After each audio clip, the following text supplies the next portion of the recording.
Today we shall discuss the method to determine the internal resistance of an electric cell using the potentiometer.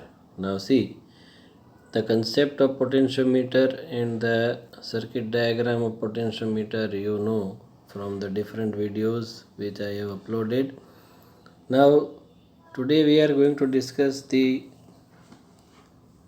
last topic as such, that of our chapter, to determine the internal resistance of the electric cell using potentiometer. Now see, this much is a potentiometer circuit. Try to understand, this whole part is a potentiometer circuit, and this is the external things which are changed according to our requirement. When we wanted to find out the ratio of two cells, then we join two cells here, okay, one after the other, and we found the ratio of the EMF of two cells. Now today our aim is to determine the internal resistance. So the cell whose internal resistance is to be found is connected in this circuit, okay. So this is the cell whose EMF is epsilon or E, whose internal resistance R we want to find out.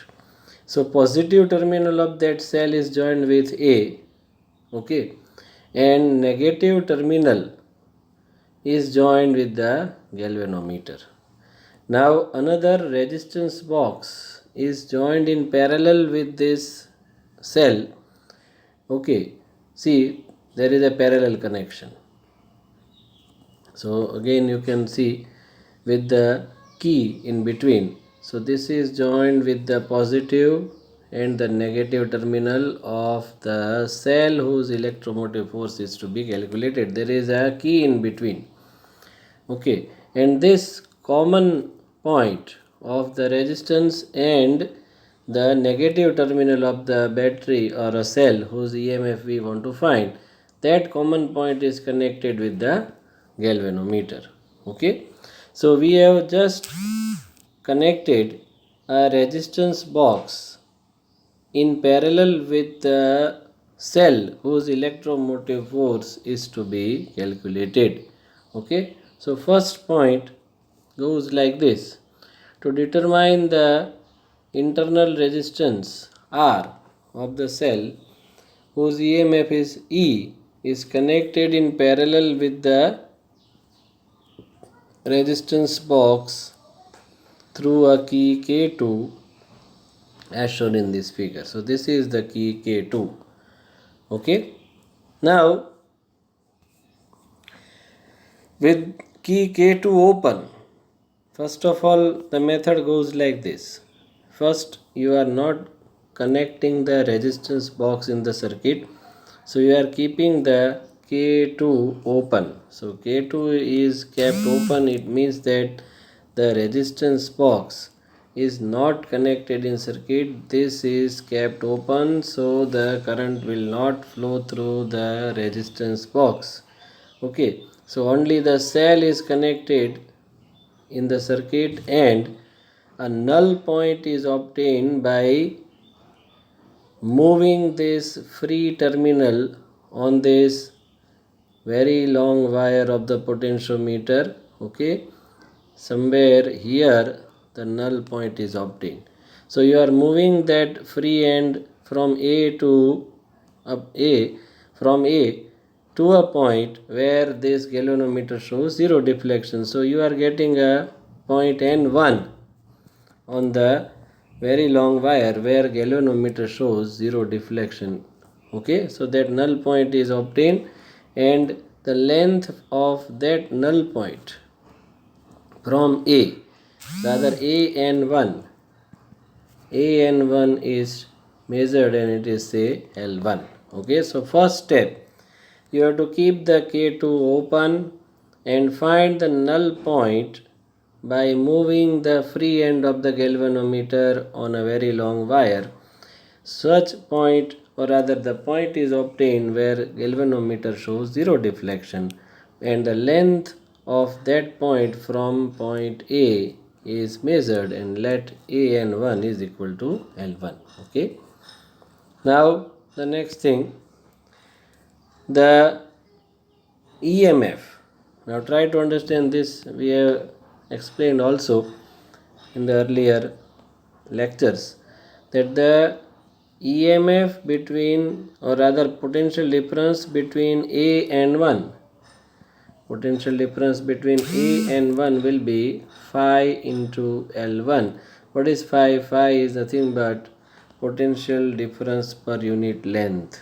Okay, so if L1 is the length of this wire, then the potential difference between this point N1 and A will be A N1, and the deflection of the galvanometer is 0. It means that the potential difference between A and 1 is equal to the electromotive force of the cell. So we can say electromotive force of the cell epsilon or E is equal to phi L1, because the potential difference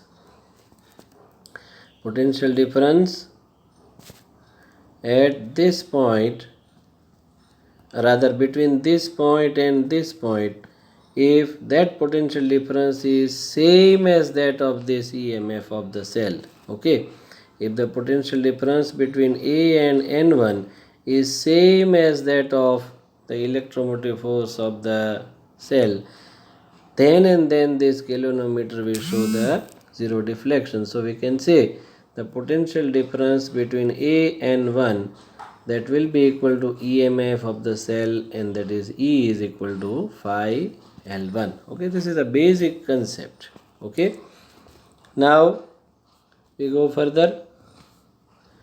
Now what you are doing, you are putting the K2, or rather closing the K2 key. Okay, so what will happen?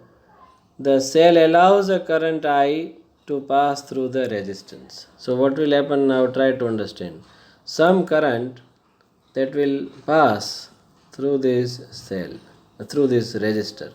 Some current will flow through this resistor. Okay, let that current be I, which is flowing through the resistor. Now the key is closed. Key is closed means the connection is there. So the current will pass through this resistance box, and that current is I. Okay. Now again, the figure is again kept here on this slide so that you can understand the theory properly, because we have to take the reference of the figure. You need not to draw this figure 3 times in one question. Okay. So this is the figure that we are talking about. Okay. Now you are closing the key. You are closing the key. Key is closed means the current will pass through this resistance box, and let this current is I, which is flowing through this resistance box. Okay. Now if V is the terminal potential difference of the cell, and balance is obtained at, say, another point N2, which is at distance L2 from A, try to understand. Now the current is flowing. Okay, and the potential difference, or rather terminal potential difference, as you know, terminal voltage is V is equal to E minus IR. So now as current is flowing and it is going through the resistance box, say that current is I. Okay, so now in this situation, when the key is closed, you are obtaining some null point at this N2, which is situated at distance L2. So A N2 is equal to L2, and that terminal potential difference across epsilon, terminal potential difference is, say, V. So V is equal to phi into L2 now, because phi, what is phi? Phi is potential difference per unit length, and L2 is the length which we got. So phi into L2 will be the terminal potential difference, we can say. Okay. Now we can have these two ratio. Okay, epsilon we got. What was the value of epsilon? epsilon was phi into L1, and we just now we got phi into L2. So now you take the ratio, then phi will be cancelled out, you will have L1 upon L2. Okay. Now again the figure has come, new slide, but you can take the reference. Now see, V is equal to E minus IR. That is the terminal voltage that we know. Okay, terminal voltage is given by V is equal to epsilon or E minus IR. Okay, now as E and resistance box are, try to understand this point. Okay, both are in parallel. Just look at this figure properly. That is why every slide is having the figure. Okay, see this battery and the resistance box. Okay, battery and the resistance box, they are in parallel. Okay, battery and the resistance box are in parallel. So whatever is the potential difference across these two terminals of battery and the terminal voltage, we know V is equal to E minus I R.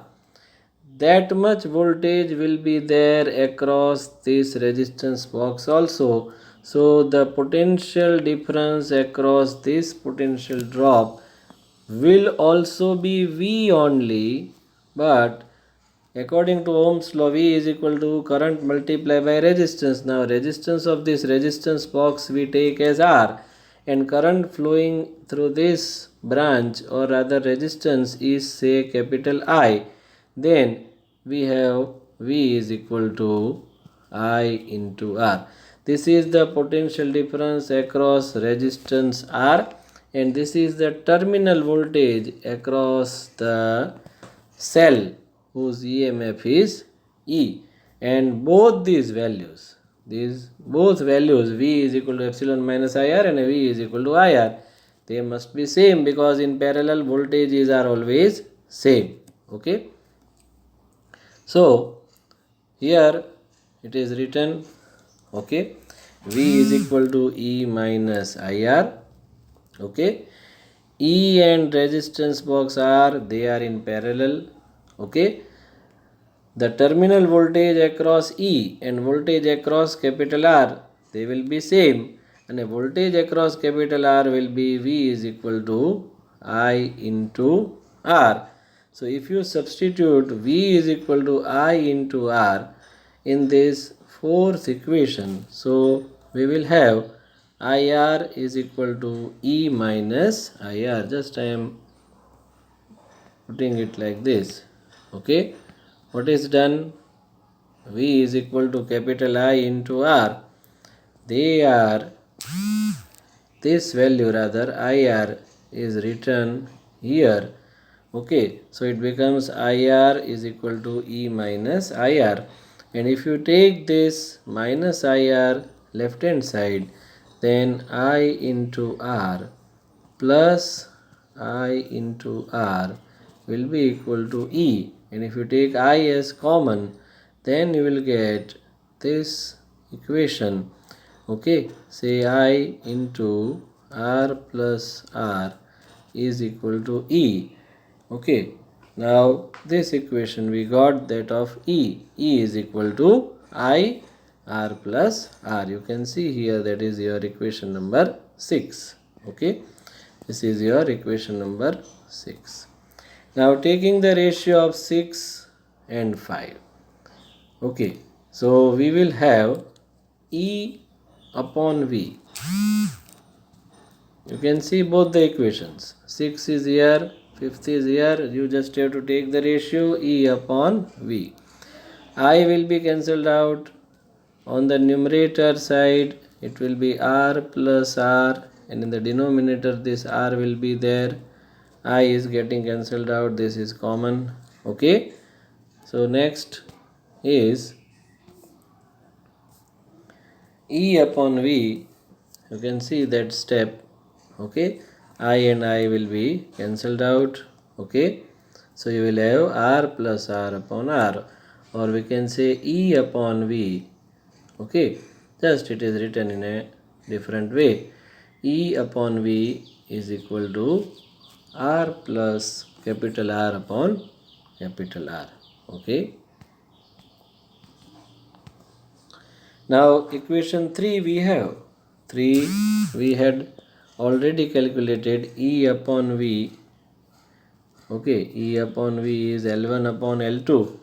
So instead of this E upon V, we can put L1 upon L2. Okay, so L1 upon L2 is equal to R plus R upon R.